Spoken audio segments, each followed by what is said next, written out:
The CDC estimates that the highly contagious Delta variant now accounts for over 90% of new COVID-19 cases here in the U.S. as ICU beds across the country once again filling up. Let's bring in the director of the Center for Infectious Disease Research and Policy at the University of Minnesota, Dr. Michael Osterholm. Dr. Osterholm, thanks for being with us. You have said that COVID-19, quote, seems to want to run sprints and not marathons.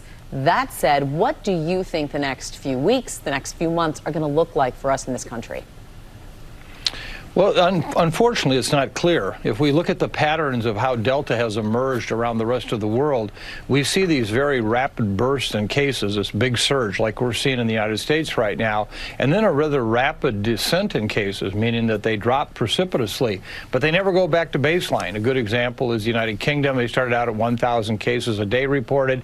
During the peak, they got to 47,000 cases a day, and then the number dropped rapidly, but it hit 26,000 and leveled off there, and today it's at 32,000. So we're not quite sure what it's going to do in this country. The states that have been hit the hardest and the ones that are probably really at their peak about right now only make up 12% of the U.S. population.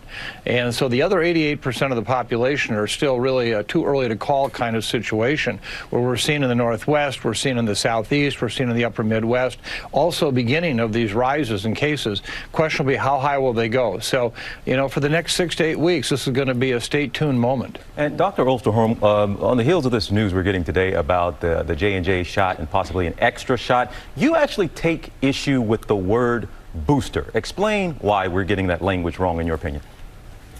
Well, a booster infers that I at one time had full protection from the virus and kind here with the vaccine. But when you think about childhood vaccines, for example, some of them we actually give 3 or 4 doses before we actually get to the basic level of protection. And so what we have to distinguish here is for the immune compromised, for example, where they never did accomplish getting to that level of protection with their first 2 doses. So giving them a 3rd dose is not really a booster. It's what I call part of the prime series. Now, for those that did get adequate immune protection at one point, then it wanes.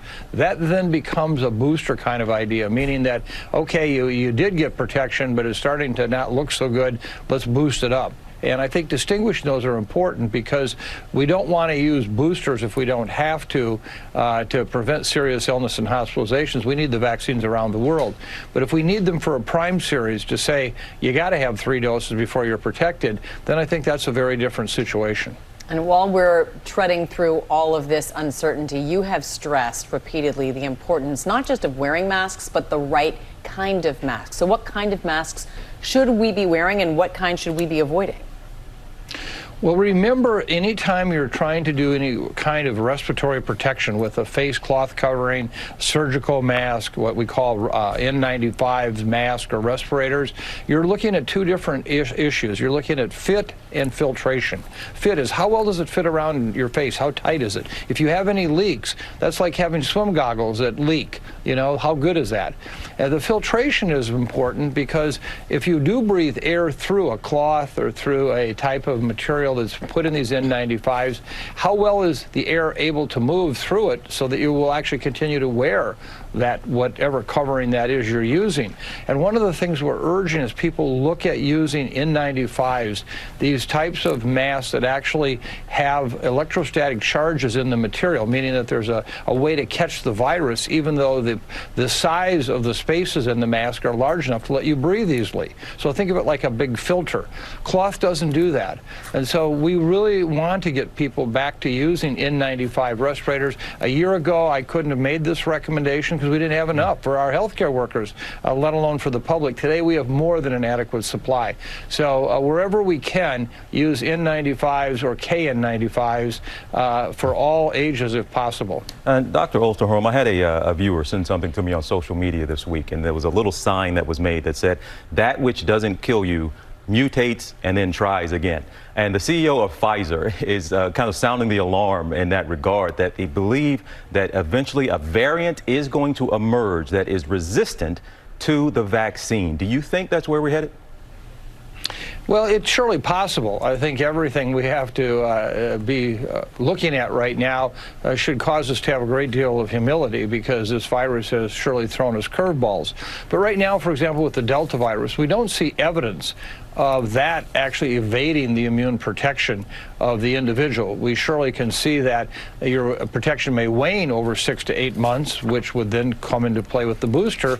Or the thing that I think makes Delta such a difficult virus, it is so really very, very infectious. So that we're seeing that in some people likely that are the breakthrough cases, these are people that the level of virus they inhaled was just so large that it overwhelmed the protection of what the vaccine could provide. Now remember, these people still generally have much, much milder illness, but they still get infected. I wouldn't call that a type of variant that somehow evades the immune protection. It's just a go with the dose. So sure, we have to always be mindful that we could have one like that. We did have several previous variants that had indications that they were going to evade the immune protection, and they never really materialized and took off around the world. So far, that has not been a problem.